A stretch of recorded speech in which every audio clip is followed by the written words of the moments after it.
윤석열 대통령에게 비상계엄을 건의했다고 밝힌 김용현 전 국방부 장관이 조금 전 검찰에 긴급 체포가 됐다는 소식 전해드렸습니다. 김 전 장관, 윤 대통령과 함께 이번 사태를 주도한 인물이기도 하죠. 앞서 오늘 새벽에 검찰에 자진 출석을 했는데요.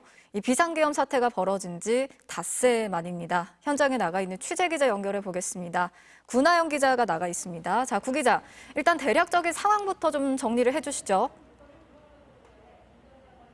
네, 6시간 반가량 김용현 전 국방장관을 조사한 검찰은 오늘 아침 김 전 장관을 긴급 체포했습니다.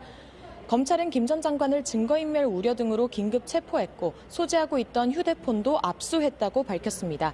MBC 취재 결과 김 전 장관은 지난 3일 비상계엄 사태 이후 휴대전화를 교체했으며 오늘 검찰에서 압수한 휴대전화는 새로 바꾼 휴대전화인 것으로 파악됐습니다. 김 전 장관이 휴대전화를 교체하는 과정에서 검찰과 연락이 잘 안 됐던 것으로도 알려졌습니다. 앞서 어제 오전 김 전 장관이 텔레그램을 삭제했다가 재가입한 사실이 드러나면서 증거인멸 우려가 커지기도 했습니다. 검찰은 오전 7시 50분쯤 김 전 장관에 대한 조사를 마치고 동부구치소로 이송한 것으로 확인됐습니다. 김 전 장관은 앞서 오늘 새벽 1시 반쯤 서울중앙지검에 출석했습니다. 특별수사본부는 그동안 김 전 장관과 출석 일정을 조율해온 것으로 알려졌는데요. 수사 개시 직후부터 김 전 장관에게 빠른 출석을 요구했는데 김 전 장관이 어제 오후에 오늘 새벽 자진 출석하겠다고 답한 것으로 알려졌습니다. 대형 로펌 소속의 변호인과 함께 출석한 것으로 전해졌습니다. 김 전 장관은 윤석열 대통령의 위임을 받아 이번 비상계엄 사태를 주도했다고 지목된 인물입니다. 윤 대통령의 충암고 1년 선배이기도 하고 군부 내 사주직이라고 비판받고 있는 이른바 충암파의 좌장으로도 꼽힙니다.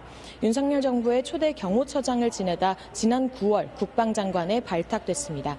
김 전 장관은 비상계엄 사태 직후인 지난 4일 책임을 통감하겠다면서 사의를 표명했는데요.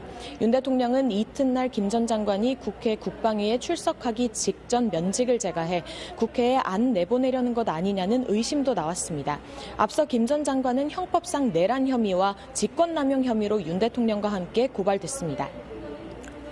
자, 김 전 장관의 경우에 내란 혐의를 받고 있는 피의자인 윤석열 대통령의 핵심 증인이기도 하고요. 또 본인 역시 내란 혐의 피의자이지 않습니까? 그런 만큼 물어야 할 게 굉장히 많을 것 같습니다. 어떤 내용이 핵심이 될까요?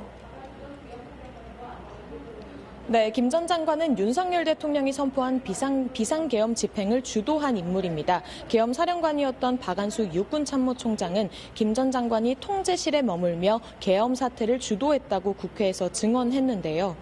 김 전 장관이 박 총장에게 자신이 대통령으로부터 지휘 권한을 위임받았다며 계엄상에 대한 지휘권을 행사했다는 겁니다. 검찰은 김 전 장관이 윤석열 대통령으로부터 어떤 지시를 받았고 계엄군 지휘부에 어떤 명령을 내렸는지 조사할 것으로 보입니다.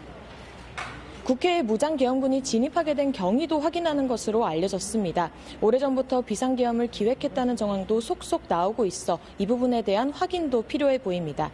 김 전 장관은 부정선거 의혹을 확인하라는 윤석열 대통령의 뜻에 따라 계엄군을 중앙선관위에 투입했다고 밝히기도 했는데요. 야당의 경고만 하려던 거라는 윤 대통령의 해명과 배치되기 때문에 이 부분에 대한 조사도 진행될 것으로 보입니다. 검찰이 김 전 장관을 긴급 체포하면서 내란 혐의로 함께 고발된 윤 대통령을 겨냥한 수사도 속도를 낼 것 같습니다. 자세한 소식이 들어오는 대로 다시 전해드리겠습니다. 지금까지 서울중앙지검에서 MBC 뉴스 구나연이었습니다.